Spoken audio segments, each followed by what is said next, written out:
Je m'appelle Anne-Laure Bondou, je suis écrivain et je viens présenter mon dernier roman qui s'appelle Valentine ou la belle saison. C'est mon deuxième roman chez Fleuve Édition. Le précédent était Et je danse aussi, que j'avais coécrit avec Jean-Claude Monleva et qui était paru en 2015.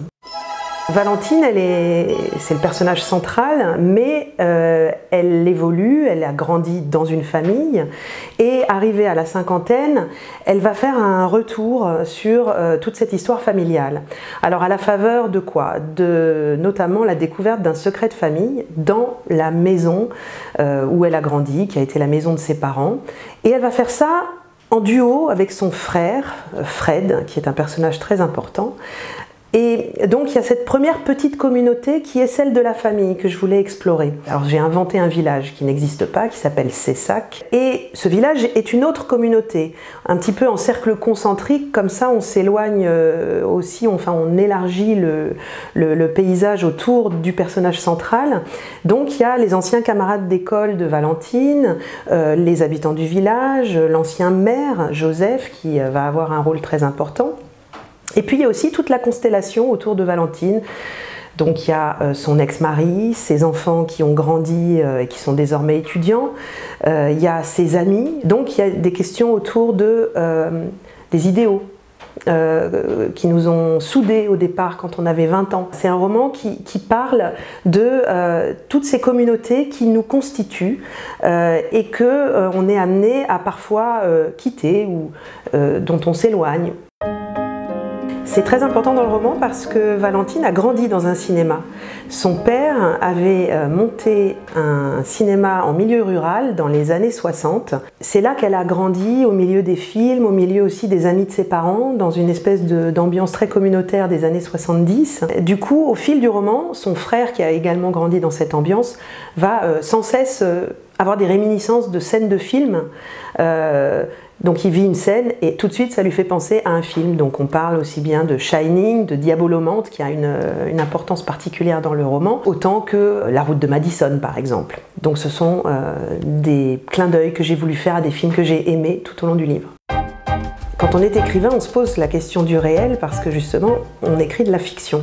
Et là, dans ce roman-là, j'ai eu envie de coller au réel. Alors j'ai implanté le décor du roman dans un lieu un peu imaginaire, mais qui est quand même très précis géographiquement, près de Brive, et dans une époque qui est le mois de mars 2017, c'est-à-dire un mois avant les élections présidentielles précédentes. C'est très récent dans nos mémoires, et puis cette réalité se rappelle sans cesse à nous à travers l'actualité. Donc ce réel fait irruption dans la vie de Valentine et elle n'aime pas cette réalité.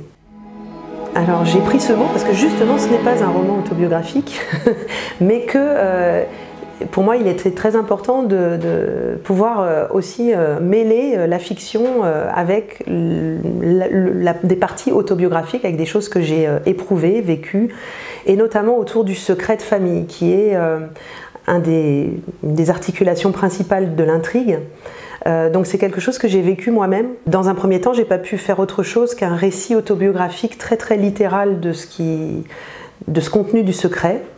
Et puis le temps passant, j'ai pu en faire une fiction. Valentine traverse toutes les émotions que j'ai pu moi traverser en l'espace de 10 ans, alors je les ai condensées jusqu'à renouer avec une histoire qui est différente de celle qu'on croyait, mais qui devient la sienne, et de se l'approprier et d'en faire quelque chose qui nous permette d'aller plus loin. C'est un mot avec lequel je suis assez timide en réalité, parce que je trouve que c'est hyper dur d'écrire un roman avec de l'humour dedans.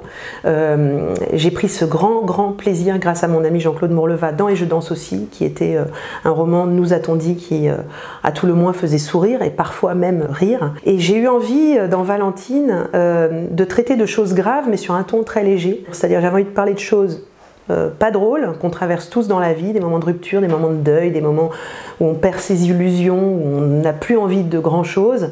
Mais j'avais envie d'en parler sur un ton qui montre que finalement il y a du recul qui a été pris et qu'il y a un après, il y a un au-delà, et ces moments difficiles qu'on traverse, ils ont une fin.